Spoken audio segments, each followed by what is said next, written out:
प्रिय विद्यार्थी साथियों, जय हिंद। इस वीडियो में हम आपकी इस जिज्ञासा का समाधान करने जा रहे हैं कि राष्ट्रीय शिक्षा नीति 2020 के अंतर्गत ग्रेजुएशन करने वाले विद्यार्थियों के समक्ष दो प्रकार के विकल्प हैं।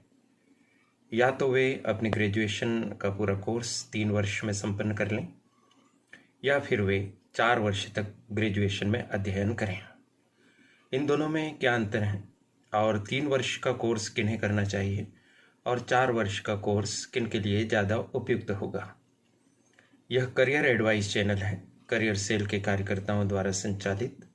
इसे आप सब्सक्राइब कर दीजिए, सदैव इसके साथ बने रहिए। महत्वपूर्ण बातें आप तक पहुंचती रहेंगी। धन्यवाद। विद्यार्थी साथियों, जो 3 वर्ष और 4 वर्ष का प्रश्न है तो उसे आप ऐसे समझ लीजिए कि राष्ट्रीय शिक्षा नीति 2020 आपको अवसर उपलब्ध कराती है कि हर वर्ष जो आप पढ़ाई कर रहे हैं, परीक्षा दे रहे हैं, उत्तीर्ण हो रहे हैं, तो आपको कुछ न कुछ प्राप्त होगा। जैसे आप 1 वर्ष पढ़ते हैं ग्रेजुएशन में और उसके बाद पढ़ाई बंद कर देते हैं तो आपको सर्टिफिकेट मिल जाएगा। 2 वर्ष पढ़कर आप आगे पढ़ाई नहीं करते हैं तो आपको डिप्लोमा मिल जाएगा। यानी आपकी 1 वर्ष या 2 वर्ष की पढ़ाई व्यर्थ नहीं जाएगी। जबकि इसके पहले ऐसा नहीं था। यदि आपने किसी यूजी या पीजी कोर्स में एडमिशन लिया है, यानी ग्रेजुएशन या पोस्ट ग्रेजुएशन के कोर्स में आपने एडमिशन लिया है, तो निर्धारित अवधि तक पढ़ने पर ही आपको अंत में मार्कशीट फाइनल की मिलती थी और तभी आपका वह कोर्स माना जाता था। यदि आप बीच में छोड़ देते थे तो उन 1-2 साल की पढ़ाई का कोई मूल्य नहीं होता था, कोई औचित्य नहीं होता था। एक बात तो आप यह समझ गए। अब रहा सवाल 3 साल की डिग्री या 4 साल की, तो दोनों में एक बेसिक अंतर है। यदि आप 3 साल पढ़ाई करने के बाद आप अलग हो जाते हैं पढ़ाई से, तो आपको ग्रेजुएशन की डिग्री मिल गई है।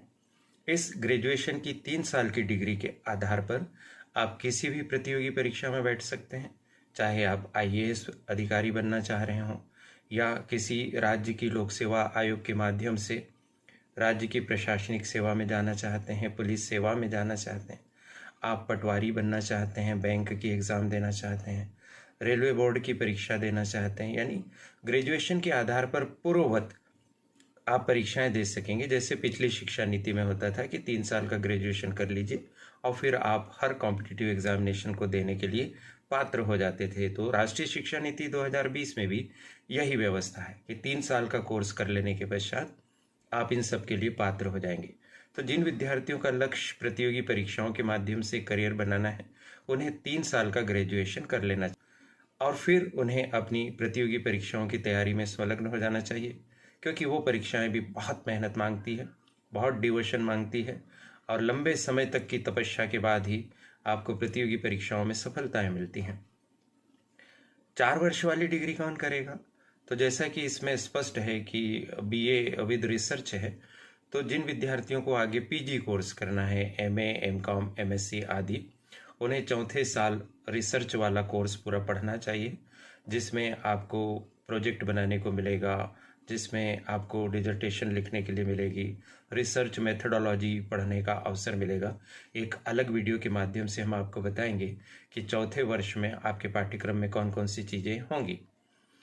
तो जिन बच्चों को, जिन युवाओं को आगे मास्टर डिग्री करना है, एक तो वो विद्यार्थी 4 वर्ष का UG कोर्स करें और साथ ही साथ जिन्हें रिसर्च के फील्ड में अपना करियर बनाना है, जिन्हें उच्च शिक्षा विभाग में प्रोफेसर बनना है, वहाँ रिसर्च की आवश्यकता होती है, तो वो समस्त विद्यार्थी degree with research, BA with research वाला पाठ्यक्रम अपनाएं और 4 साल तक की पढ़ाई करें। तो आशा है अब आपको स्पष्ट हो गया है कि सामान्यतः 3 वर्ष की डिग्री में आप प्रतियोगी परीक्षाएं दे पाएंगे, अपना करियर बना पाएंगे। और यदि आपको आगे रिसर्च में बढ़ना है, हायर एजुकेशन में बढ़ना है, तो आप 4 वर्ष वाला कोर्स संपन्न करेंगे। इस महत्वपूर्ण बात को आपके साथ साझा करने का अवसर देने के लिए करियर एडवाइस चैनल की संचालिका प्रीति गुलवानिया जी और उनकी परिश्रमी टीम के प्रति बहुत बहुत आभार। आप सभी को शुभकामनाएं, इस अपेक्षा के साथ कि आपके मन में कोई भी प्रश्न हो आप कमेंट बॉक्स में लिखिए। कमेंट में अपना नाम और अपने कॉलेज का नाम अवश्य ही लिखें, ताकि हमें पता चल सके कि हमारी आवाज़ मध्य प्रदेश के किस कॉलेज के किस बेटे और बेटी तक पहुंच रही है। और उसकी समस्या का समाधान करके उसके आगे बढ़ने का पथ प्रशस्त कर रही है। बहुत धन्यवाद, शुभकामनाएं, नमस्कार।